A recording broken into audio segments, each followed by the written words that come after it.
ಶಿಮ್ರಾನ್ god ಎಂಬ ಹೆಸರಿನ ಊರಿತ್ತು. ಅಲ್ಲಿ ಸಮೀರ್ ಎಂಬ ವ್ಯಕ್ತಿ ಸಮೋಸ ವ್ಯಾಪಾರ ಮಾಡಿಕೊಂಡು ಜೀವನ ಸಾಗಿಸ್ತಾ ಇದ್ದ.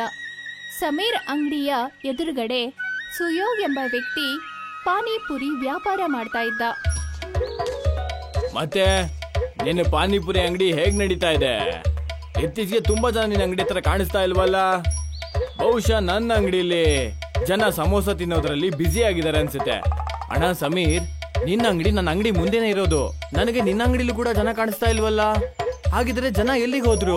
ಬಹುಶಃ ಅವ್ರು ನಿನ್ ಸಮೋಸ ತಿಂದು ಹೊಟ್ಟೆ ಹಾಳಾಗಿರ್ಬೇಕು ಅನ್ಸುತ್ತೆ. ಇಬ್ರು ಅವ್ರ ಪಾಡಿಗೆ ಅವ್ರು ಹೋಗ್ಬಿಡ್ತಾರೆ. ಕೆಲವು ದಿನಗಳ ನಂತರ ಸಿಟಿಯಿಂದ ಪೂನಂ ಎಂಬ ಹೆಂಗಸು ಆ ಊರಿಗೆ ಬರ್ತಾಳೆ. ಪೂನಂ ಆ ಊರಿಗೆ ಬಂದ ತಕ್ಷಣ ಊರಿನ ಜನರು ಸುಯೋಗ್ ಪಾನಿಪುರಿನೂ ತಿಂತಾ ಇರ್ಲಿಲ್ಲ, ಮತ್ತೆ ಸಮೀರ್ ಸಮೋಸ ಕೂಡ ತಿಂತಾ ಇರ್ಲಿಲ್ಲ. ಇವರಿಬ್ರು ಮತ್ತೆ ಒಬ್ರಿಗೊಬ್ರು ಭೇಟಿ ಆಗ್ತಾರೆ. ಅಣ್ಣ ಸುಯೋಗ್, ನಿನ್ನ ವ್ಯಾಪಾರ ಹೇಗ್ ನಡೀತಾ ಇದೆ? ಅಯ್ಯೋ, ಏನಂತ ಹೇಳಿ ಸಮೀರ್, ಇತ್ತೀಚೆಗೆ ಯಾರು ಪಾನಿಪುರಿ ತಿನ್ನಕ್ಕೆ ಬರ್ತಾ ಇಲ್ಲ. ವ್ಯಾಪಾರ ಇದ್ದಕ್ಕಿದ್ದಂಗೆ ಎಷ್ಟೊಂದು ಕೆಳಗಡೆ ಹೋಯ್ತಂತ ಗೊತ್ತಾಗ್ಲೇ ಇಲ್ಲ. ಏನ್ ಮಾಡೋದಣ್ಣ? ನನ್ನ ಕತೆನೂ ಹಾಗೆ ಆಗಿದೆ ಸುಯೋಗಣ್ಣ. ನಾನ್ ಕೇಳ್ಪಟ್ಟೆ ಯಾವ್ದೋ ಪೂನಂ ಮೊನ್ನೆ ಹೆಂಗ್ಸು ಈ ಊರಿಗೆ ಬಂದಿದ್ದಾಳಂತೆ. ಮತ್ತೆ ಅವಳು ಯಾವ್ದೋ ಹೊಸ ತಿನ್ನುವಂತ ವಸ್ತುನ ಮಾರಾಟ ಮಾಡಕ್ ಶುರು ಮಾಡಿದಾಳಂತೆ. ಹಾಗಿದ್ರೆ ಬಾ, ಹೋಗ್ಬಿಟ್ಟು ನೋಡ್ಕೊಂಡ್ ಬರೋಣ. ಸಮೀರ್ ಮತ್ತೆ ಸುಯೋಗ್ ಇಬ್ರು ಪೂನಂ ಅಂಗಡಿಗೆ ಹೋಗ್ತಾರೆ. ಅವ್ರು ಬಂದ್ ನೋಡಿದಾಗ ಎಲ್ರೂ ಗೋಲ್ ಗೋಲ್ ಆಗಿ ಏನೋ ಒಂದನ್ನ ತಿಂತಾ ಇದ್ರು. ಪೂನಂ ಅವ್ರೆ, ನೀವಿದು ಗುಂಡ್ ಗುಂಡಾಗಿ ಏನ್ ಮಾಡ್ತಾ ಇದ್ದೀರಾ? ಇದಕ್ಕೆ ಮೋಮೋಸ್ ಅಂತ ಕರೀತಾರೆ. ನಾನ್ ಇದನ್ನ ಸಿಟಿಗೆ ಹೋಗಿ ಕಲ್ತ್ಕೊಂಡ್ ಬಂದಿದ್ದೀನಿ. ಈ ಅಂಗಡಿ ಓಪನ್ ಮಾಡ್ದಾಗಿಂದ ಈ ಊರಿನ ಜನರು ನನ್ನ ಹತ್ರ ಇರೋ ಈ ಟೇಸ್ಟಿ ಮೋಮೋಸ್ ನ ತಿನ್ನಕ್ ಬರ್ತಾರೆ. ಯಾರಿಗೂ ನೀವು ಮಾಡೋ ಸಮೋಸ ಮತ್ತೆ ಪಾನಿಪುರಿ ಇಷ್ಟ ಆಗಲ್ಲ. ನೀನು ಈ ಊರಿಗೆ ಹೊಸಬಿಡು. ಈ ಮೋಮೋಸ್ ವ್ಯಾಪಾರನ ಈಗಿಂದೀಗಲೇ ನಿಲ್ಲಿಸ್ಬಿಡು. ನಿನ್ನ ಮೋಮೋಸ್ ಕಾರಣದಿಂದ ನನ್ನ ಹತ್ರ ಯಾರು ಪಾನಿಪುರಿ ತಿನ್ನಕ್ಕೆ ಬರ್ತಾ ಇಲ್ಲ. ಸರಿಯಾಗಿ ಹೇಳ್ದೆ, ಇವಳ ಅಂಗಡಿಯಿಂದಾಗಿ ನನ್ನ ಅಂಗಡಿಗೂ ಯಾರು ಸಮೋಸ ತಿನ್ನಕ್ಕೆ ಬರ್ತಾ ಇಲ್ಲ. ನಾನ್ ಮೋಮೋಸ್ ವ್ಯಾಪಾರನ ಬಂದ್ ಮಾಡಲ್ಲ. ನೀವ್ ಏನ್ ಬೇಕಾದ್ರೂ ಮಾಡಿ, ನಾನ್ ಮೋಮೋಸ್ ವ್ಯಾಪಾರನ ಮಾಡ್ಬೇಕು. ನನ್ಗೆ ಧಮ್ಕಿ ಹಾಕಕ್ ಬರ್ತಾರೆ. ಸಮೀರ್ ಮತ್ತೆ ಸುಯೋಗ್ ಅಲ್ಲಿಂದ ಹೊರಟು ಹೋಗ್ತಾರೆ. ದಾರಿಯಲ್ಲಿ ನಿಂತ್ಕೊಂಡು ಅವರಿಬ್ರು ಚರ್ಚೆ ಮಾಡ್ತಾ ಇರ್ತಾರೆ. ನನ್ನ ಹತ್ರ ಒಂದು ಐಡಿಯಾ ಇದೆ.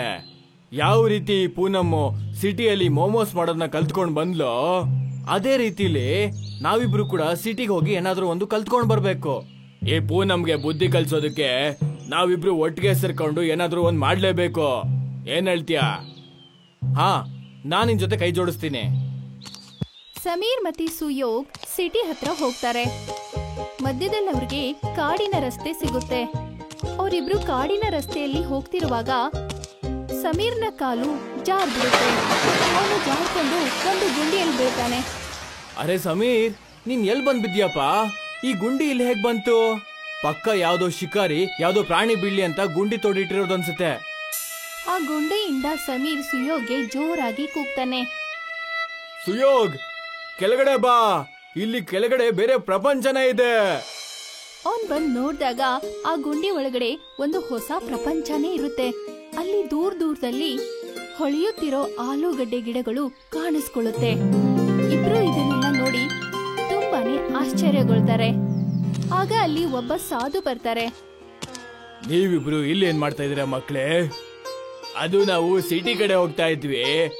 ನಾನು ಅಪ್ಪಿ ಈ ಗುಂಡಿ ಒಳಗಡೆ ಬಿದ್ಬಿಟ್ಟೆ. ನಾನ್ ಕೆಳಗಡೆ ಬಿದ್ದಾಗ ನೋಡ್ದೆ, ಇಲ್ಲಂತೂ ಬೇರೆ ಪ್ರಪಂಚನೇ ಇದೆಯಲ್ಲ. ಮತ್ತೆ ಯಾವ ಕಡೆ ನೋಡಿದ್ರು ಕೂಡ ಎಲ್ಲ ಕಡೆ ಆಲೂಗಡ್ಡೆನೆ ಕಾಣಿಸ್ತಾ ಇದೆ. ಇದ್ಯಾವುದೇ ಸಾಮಾನ್ಯ ಆಲೂಗಡ್ಡೆ ಅಲ್ಲ. ಈ ಆಲೂಗಡ್ಡೆ ಈ ಚೇನ ಪೂರ್ತಿ ಮಾಡುತ್ತೆ. ಒಂದ್ ವೇಳೆ ಹಾಗಾದ್ರೆ ನನಗೂ ಕೂಡ ಒಂದ್ ಆಲೂಗಡ್ಡೆ ತಿನ್ನೋದಕ್ಕೆ ಪರ್ಮಿಷನ್ ಕೊಡಿ. ನನಗೂ ಒಂದು ಇಚ್ಛೆ ಇದೆ. ನನಗೆ ನನ್ನ ಪಾನಿಪುರಿ ಅಂಗಡಿ ಇಡೀ ಊರಿನಲ್ಲೇ ಪ್ರಸಿದ್ಧಿ ಆಗ್ಬೇಕು. ನಂದು ಇಚ್ಛೆ ಇದೆ, ನನ್ನ ಸಮೋಸ ಇಡೀ ಊರಿನಲ್ಲೇ ಪ್ರಸಿದ್ಧವಾಗ್ಬೇಕು ಅಂತ. ಆ ಮೋಮೋಸ್ ಅವಳಿಗಿಂತ ಜಾಸ್ತಿ. ಆದ್ರೆ ನಾನ್ ನಿಮ್ಮಿಬ್ರಿಗೆ ಈ ಇಚ್ಛೆಯನ್ನ ಪೂರ್ತಿ ಮಾಡುವಂತ ಆಲೂಗಡ್ಡೆಯನ್ನ ಕೊಡೋಕ್ ಆಗಲ್ಲ. ನಿಮ್ಮಿಬ್ರು ಒಳಗಡೆನು ಒಬ್ರನ್ನ ಕಂಡ್ರೆ ಒಬ್ರಿಗೆ ಆಗ್ತಾ ಇಲ್ಲ. ನಾನ್ ನಿಮ್ಮಿಬ್ರಿಗೆ ಈ ಆಲೂಗಡ್ಡೆ ಯಾವಾಗ ಕೊಡ್ತೀನಿ ಅಂದ್ರೆ, ನಿಮ್ಮ ಅಹಂಕಾರನ ಬಿಟ್ಟು ನಿಮ್ಮ ದ್ವೇಷನ ಬಿಟ್ಟು ಒಟ್ಟಿಗೆ ಕೆಲ್ಸ ಮಾಡೋ ನಿರ್ಧಾರ ತಗೊಂಡಾಗ. ಅವರಿಬ್ರು ಒಬ್ರಿಗೊಬ್ರು ಯೋಚನೆ ಮಾಡಿ ಜೊತೆಗೆ ಕೆಲಸ ಮಾಡೋದಕ್ಕೆ ನಿರ್ಧಾರ ಮಾಡ್ತಾರೆ. ಸಾಧು ಅವರಿಬ್ರಿಗೂ ಒಂದು ಆಲೂಗಡ್ಡೆನ 2 ಭಾಗ ಮಾಡಿ ಅವರಿಗೆ ಕೊಡ್ತಾರೆ. ಈಗ ಅರ್ಧ ಆಲೂಗಡ್ಡೆ ನೀನ್ ತಿನ್ನು, ಇನ್ನೊಂದರ್ಧ ನೀನ್ ತಿನ್ನು. ಮತ್ತೆ ಒಂದೇ ಬಾರಿಗೆ ನಿಮ್ಮ ಇಚ್ಛೆನ ಹೇಳಿ. ನಾವಿಬ್ರು ಊರಲ್ಲಿ ಚೆನ್ನಾಗಿರೋ ಮತ್ತೆ ಪ್ರಸಿದ್ಧವಾಗಿರೋ ಸಮೋಸ ಮತ್ತೆ ಪಾನಿಪುರಿ ಮಾಡ್ತೀವಿ. ಆಲೂಗಡ್ಡೆಗೆ ತಮ್ಮ ಇಚ್ಛೆನ ಹೇಳ್ತಾ ಅವರಿಬ್ರು ವಾಪಸ್ ಅದೇ ಕಾಡಿಗೆ ಮತ್ತೆ ಬರ್ತಾರೆ. ಅವ್ರು ತಮ್ಮ ಅಂಗಡಿಗೆ ವಾಪಸ್ ಹೋಗ್ತಾರೆ. ಆಗ ಸಮೀರ್ ಮತ್ತೆ ಸುಯೋಗ್ ಅಂಗಡಿಗಳ ಮಧ್ಯದಲ್ಲಿ ಒಂದು ಆಲೂಗಡ್ಡೆಯ ಮರ ಕಾಣಿಸ್ಕೊಳ್ಳುತ್ತೆ. ಈ ಆಲೂಗಡ್ಡೆ ಮರದಲ್ಲಿ ಹೇಗ್ ಬೆಳೆದಿದೆ? ನಮ್ಮ ನೆನ್ನೆಯ ಇಚ್ಛೆಯ ಫಲ ಈ ಆಲೂಗಡ್ಡೆ ಮರ. ನಡಿ, ಇದರಿಂದ ಆಲೂಗಡ್ಡೆ ಕೀಳು. ನಾನಿದ್ರಿಂದ ಸಮೋಸ ಮಾಡ್ತೀನಿ, ಮತ್ ನೀನಿದ್ರಿಂದ ಪಾನಿಪುರಿಯ ಖಾರ ಮತ್ತೆ ಸ್ವೀಟ್ ಪಾನಿ ಹಾಕ್ಬಿಟ್ಟು ಜನರಿಗೆ ಮಾರಕ್ಕೆ ಶುರು ಮಾಡು. ಸಮೀರ್ ಆ ಮರದ ಆಲೂಗಡ್ಡೆಯಿಂದ ಸಮೋಸಾನ ತಯಾರಿ ಮಾಡ್ತಾನೆ. ಮತ್ತೆ ಸುಯೋಗ್ ಪಾನಿಪುರಿ ತಯಾರಿ ಮಾಡ್ಕೊಳ್ತಾನೆ. ಎಲ್ಲ ತಯಾರಿ ಆದ್ಮೇಲೆ ಅವರಿಬ್ರು ಸಮೋಸ ಮತ್ತೆ ಪಾನಿಪುರಿ ವ್ಯಾಪಾರನ ಸ್ಟಾರ್ಟ್ ಮಾಡ್ತಾರೆ. ಇಬ್ರು ಸೇರಿ ಒಂದೇ ಅಂಗಡಿಯಲ್ಲಿ ವ್ಯಾಪಾರ ಮಾಡ್ತಾರೆ. ಬನ್ನಿ ಬನ್ನಿ, ಸಮೋಸ ಪಾನಿಪುರಿ ತಿನ್ನಿ. ನಂಬಕ್ಕಾಗಿಲ್ಲ ಅಂದ್ರೆ ನೀವೇ ತಿಂದ್ಬಿಟ್ ನೋಡಿ. ಅದೇ ದಾರಿಯಲ್ಲಿ ಒಬ್ಳು ಹೆಂಗಸು ಹೋಗ್ತಾ ಇದ್ಲು. ಸಮೋಸ ಪಾನಿಪುರಿನಾ? ಇದನ್ನ ನಾನ್ ಮೊದ್ಲೇ ಸರಿ ಕೇಳ್ತಾ ಇರೋದು. ನನಗೊಂದ್ ಪ್ಲೇಟ್ ಕೊಡಿ. ಸುಯೋಗ್ ಸಮೋಸನ ತಗೊಂಡು ಅದನ್ನ 2 ಭಾಗ ಮಾಡಿ ಸ್ವೀಟಿನ ಸಿರಪ್ ಮತ್ತೆ ಹುಳಿ ಹಾಕಿ ಆ ಹೆಂಗಸಿಗೆ ಸಮೋಸ ಮತ್ತೆ ಪಾನಿಪುರಿನ ಕೊಡ್ತಾನೆ. ಆ ಹೆಂಗಸು ಸಮೋಸ ಪಾನಿಪುರಿನ ತಿಂದ ತಕ್ಷಣ ಅವಳ ಮುಖ ಅರಳುತ್ತೆ. ಅವಳು ಹೇಳ್ತಾಳೆ, ನಾನ್ ಇದಕ್ಕೂ ಮುಂಚೆ ನನ್ನ ಜೀವನದಲ್ಲಿ ಇಷ್ಟು ಟೇಸ್ಟಿ ಆಗಿರೋದು ಯಾವತ್ತೂ ತಿಂದಿರ್ಲಿಲ್ಲ. ಇದು ತುಂಬಾನೇ ಚೆನ್ನಾಗಿದೆ. ಅಣ್ಣ, ಇನ್ನೊಂದ್ ಪ್ಲೇಟ್ ಕೊಡಿ. ಮತ್ತೆ 10 ಪ್ಲೇಟ್ಗಳನ್ನ ಪಾರ್ಸಲ್ ಮಾಡಿ. ಹಾ, ಈಗ್ಲೇ ಕೊಡ್ತೀನಿ. ನಿಧಾನವಾಗಿ ಆ ಊರಲ್ಲಿ ಸಮೀರ್ ಮತ್ತೆ ಸುಯೋಗ್ ಸಮೋಸ ಪಾನಿಪುರಿ ವಿಷಯ ಹರಿದಾಡಕ್ಕೆ ಶುರು ಆಗುತ್ತೆ. ಮತ್ತೆ ಪೂರ್ತಿ ಊರಿಗೆ ಸಮೋಸ ಪಾನಿಪುರಿ ಅಂದ್ರೆ ತುಂಬಾ ಇಷ್ಟ ಆಗುತ್ತೆ. ಅದು ಶಿಮ್ರಾನ್ ಗಾರ್ಡ್ ಊರಲ್ಲಿ ಅಷ್ಟೇ ಅಲ್ಲ, ಬೇರೆ ಊರಲ್ಲೂ ಕೂಡ ತುಂಬಾನೇ ಫೇಮಸ್ ಆಗುತ್ತೆ. ಆದ್ರೆ ಅವರಿಬ್ರು ವ್ಯಾಪಾರ ಇನ್ನೊಬ್ಬರಿಗೆ ಕಷ್ಟ ಕೊಡ್ತಾ ಇತ್ತು. ಈ ಜನರಿಗೆ ಏನಾಯ್ತು? ನನ್ನ ಅಂಗಡಿಗೆ ಈಗೀಗ ಯಾರು ಬರ್ತಾನೆ ಇಲ್ಲ. ಯಾರಿಗೂ ಮೋಮೋಸ್ ಬೇಕಾಗೇ ಇಲ್ವಾ? ಎಲ್ರಿಗೂ ಆ ಸಮೋಸ ಪಾನಿಪುರಿನೇ ತಿನ್ಬೇಕಾ? ಈ ಸಮೋಸ ಪಾನಿಪುರಿ ತಿನ್ನೋಕೆ ಏನ್ ಚೆನ್ನಾಗಿರುತ್ತೆ? ಹೀಗೆ ಪೂನಂ ತನ್ನಿಂತಾನೆ ಮಾತಾಡ್ಕೋತಾ ಇದ್ಲು. ಆಗ ಅಲ್ಲಿ ಸೂರಜ್ ದಲಾಲ್ ಅನ್ನೋರು ಬರ್ತಾರೆ. ಏನಾಯ್ತು ಪೂನಂ ಅವ್ರೆ, ಮೋಮೋಸು ಮಾರಾಟ ಆಗ್ತಾ ಇಲ್ವಾ? ಅದಕ್ಕೆ ಬೇಜಾರಲ್ಲಿ ಇರೋದಾ? ನನಗ್ ಬೇಜಾರಾಗ್ಲಿಲ್ಲ ಅಂದ್ರೆ ಹೇಗ್ ಹೇಳಿ? ನಾನ್ ಸಿಟಿಗ್ ಹೋಗಿ ಮೋಮೋಸ್ ಹೇಗ್ ಮಾಡೋದು ಅಂತ ಕಲ್ತ್ಕೊಂಡ್ ಬಂದಿದೀನಿ. ಈಗ ನಾನೇ ಏನಾದ್ರೂ ಮಾಡ್ಬೇಕು, ಇಲ್ಲ ಅಂದ್ರೆ ನನ್ ಮೋಮೋಸ್ ವ್ಯಾಪಾರ ನಡೆಯೋದೇ ಇಲ್ಲ. ನನಗ್ ಚೆನ್ನಾಗ್ ಗೊತ್ತು ಅವರಿಬ್ರು ಐಡಿಯಾ ಏನು ಅಂತ. ಏನಿದೆ? ನಿನಗ್ ಹೇಗ್ ಗೊತ್ತು? ನನಗ್ ಹೇಳು. ಎಲ್ಲ ಹೇಳ್ತೀನಿ, ಸಮಾಧಾನ ಮಾಡ್ಕೊಳ್ಳಿ. ನಾನ್ ನಿಮಗ್ ಸಹಾಯ ಮಾಡ್ತೀನಿ, ಆದ್ರೆ ನನಗೆ ಕೇಳಿದಷ್ಟು ದುಡ್ಡು ನೀವು ಕೊಡ್ಬೇಕಾಗತ್ತೆ. ಸರಿ ಆಯ್ತು. ಸೂರಜ್ ಪೂನಂಗೆ ಆ ಆಲೂಗಡ್ಡೆ ಮರದ ಬಗ್ಗೆ ಹೇಳ್ತಾನೆ. ಮತ್ತೆ ಅದ್ರ ಜೊತೆಗೆ ಸಮೀರ್ ಮತ್ತೆ ಸುಯೋಗ್ ಅವ್ರ ಸಮೋಸ ಪಾನಿಪುರಿ ವ್ಯಾಪಾರನ ಹೇಗ್ ಹಾಳು ಮಾಡ್ಬೇಕು ಅಂತ ಐಡಿಯಾ ಮಾಡ್ತಾನೆ. ರಾತ್ರಿ ಆಗುತ್ತೆ. ಸಮೀರ್ ಮತ್ತೆ ಸುಯೋಗ್ ಅಂಗಡಿನ ಕ್ಲೋಸ್ ಮಾಡಿ ತಮ್ಮ ಮನೆಗೆ ಹೋಗ್ತಾರೆ. ಅವ್ರು ಹೋದ್ಮೇಲೆ ಅಲ್ಲಿ ಪೂನಂ ಮತ್ತೆ ಸೂರಜ್ ಆ ಮರದ ಹತ್ರ ಬರ್ತಾರೆ. ನೋಡಿ, ನಾನು ಇದೇ ಮರದ ಬಗ್ಗೆ ಮಾತಾಡ್ತಾ ಇದ್ದೆ. ಇದೇ ಆ ಮರ. ಇದು ಇದಕ್ಕಿದ್ದಾಗೆ ಒಂದೇ ದಿನದಲ್ಲಿ ಉಟ್ಕೊಂಡ್ಬಿಡ್ತು. ಇದೇ ಮರದಿಂದ ಆಲೂಗಡ್ಡೆ ತೆಗೆದ್ಬಿಟ್ಟು ಅವರು ಸಮೋಸ ಪಾನಿಪುರಿ ಮಾಡ್ತಾ ಇದಾರೆ. ನಾನ್ ಯಾವತ್ತೂ ಆಲೂಗಡ್ಡೆ ಕೊಡೋ ಮರ ಹೆಸರು ಕೇಳೇ ಇಲ್ಲ. ಇದು ಖಂಡಿತ ಜಾದೂ ಆಗಿರೋ ಆಲೂಗಡ್ಡೆ ಇರ್ಬೇಕು. ಇದನ್ನ ಇಲ್ಲೇ ಬೆಂಕಿ ಹಚ್ಚಿ ಹಾಳ್ ಮಾಡ್ಬಿಡ್ತೀನಿ. ನಾನು ನೋಡ್ತೀನಿ ಇವ್ರ ಸಮೋಸ ಪಾನಿಪುರಿನ ಹೇಗ್ ಮಾಡ್ತಾರೆ ಅಂತ.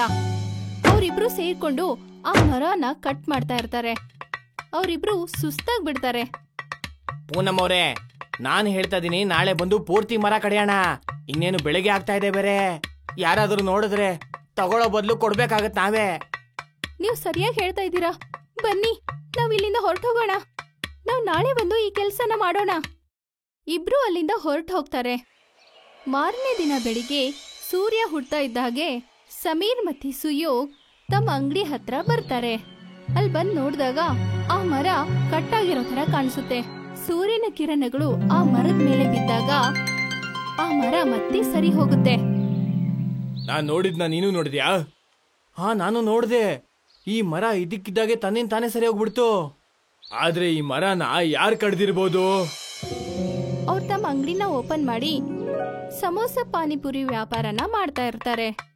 ಆ ದಿನ ಕಳೆದು ಹೋಗಿ ರಾತ್ರಿ ಆಗುತ್ತೆ. ಸಮೀರ್ ಮತ್ತೆ ಸುಯೋಗ್ ಅಂಗಡಿನ ಕ್ಲೋಸ್ ಮಾಡ್ಕೊಂಡು ಅವ್ರ ಮನೆಗೆ ಹೋಗ್ತಾರೆ. ರಾತ್ರಿಯ ಕತ್ಲಲ್ಲಿ ಪೂನಂ ಮತ್ತೆ ಸೂರಜ್ ಮತ್ತೆ ಆ ಮರದ ಹತ್ರ ಬಂದು ನಿಂತ್ಕೊಳ್ತಾರೆ. ಅಯ್ಯೋ, ನಾವ್ ಈ ಮರನ ಸ್ವಲ್ಪ ಕಟ್ ಮಾಡಿದೀವಿ ಅಲ್ವಾ?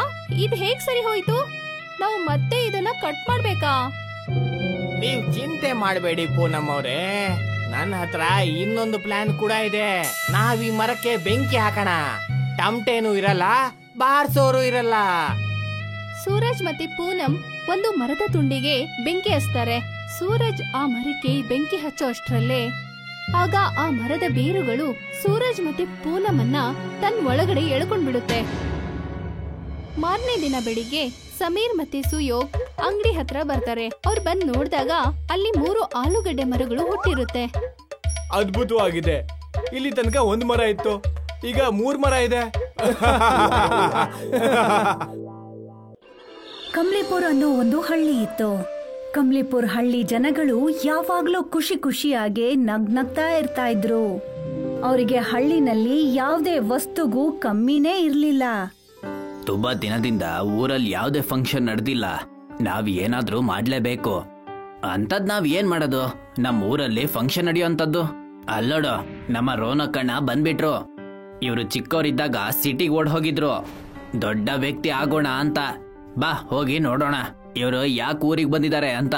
ಇಬ್ರು ಸೇರ್ಕೊಂಡು ರೋನಕ್ ಹತ್ರ ಹೋಗ್ತಾರೆ. ಮತ್ತೆ ಅವರು ತುಂಬಾ ಕೆಟ್ಟ ಪರಿಸ್ಥಿತಿನಲ್ಲಿರೋದನ್ನ ನೋಡ್ತಾನೆ. ಕೈಯಲ್ಲಿ ಬಟ್ಟೆ ಗಂಟು ಕಟ್ಟಿರೋಂತ ಒಂದು ಗಂಟು, ಜೊತೆಗೆ ಹೆಂಡತಿ ಮತ್ತೆ 2 ಸಣ್ಣ ಸಣ್ಣ ಮಕ್ಕಳು. ಅವರಿಬ್ರು ಆಶ್ಚರ್ಯದಿಂದ ರೋನಕ್ ಹತ್ರ ಕೇಳ್ತಾರೆ, ನೀನು ಅದೇ ರೋನಕ್ ತಾನೆ? ಚಿಕ್ಕವರಿದ್ದಾಗ ಈ ಊರಿಂದ ಓಡ್ ಹೋಗಿದ್ದೆ ಅಲ್ವಾ?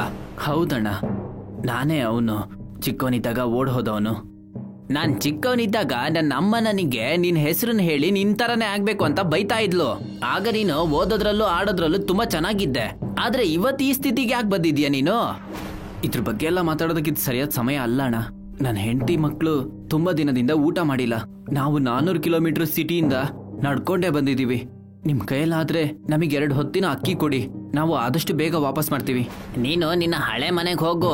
ಮತ್ತೆ ಬೇಳೆ ಮತ್ತೆ ಆಹಾರದ ಬಗ್ಗೆ ನೀನ್ ಯಾವ್ದೇ ಚಿಂತೆ ಮಾಡಬೇಡ. ಊರಿನ ಮುಖ್ಯಸ್ಥರಿಗೆ ಹೇಳಿ ನಾನ್ ನಿಮ್ಮನೆಗೆ ಊಟನ ಕಳಿಸ್ತೀನಿ. ನಿಮ್ಮಿಂದ ತುಂಬಾನೇ ಉಪಕಾರ ಆಯ್ತು ಅಣ್ಣ.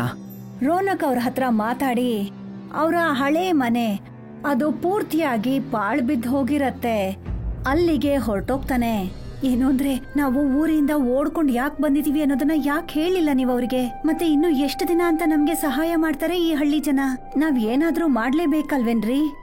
ಇನ್ನು ನಾನು ಅವರಿಗೆ ಏನ್ ಹೇಳಕ್ಕಾಗುತ್ತೆ? ಸಿಟಿಯಲ್ಲಿ ಸಾಲ ಜಾಸ್ತಿ ಮಾಡ್ಕೊಂಡಿರೋ ಕಾರಣದಿಂದ ಅಲ್ಲಿಂದ ಓಡ್ಕೊಂಡು ಬಂದಿದೀವಿ ಅಂತ ಹೇಳ್ಬೇಕಾ? ಹಾಗೆ ಹೇಳಿದ್ರೆ ನಮಗೆ 2 ಹೊತ್ತಿನ ಏನ್ ಊಟ ಸಿಗ್ತಾ ಇದೆಯೋ ಅದು ಸಿಗ್ತಾ ಇರ್ಲಿಲ್ಲ.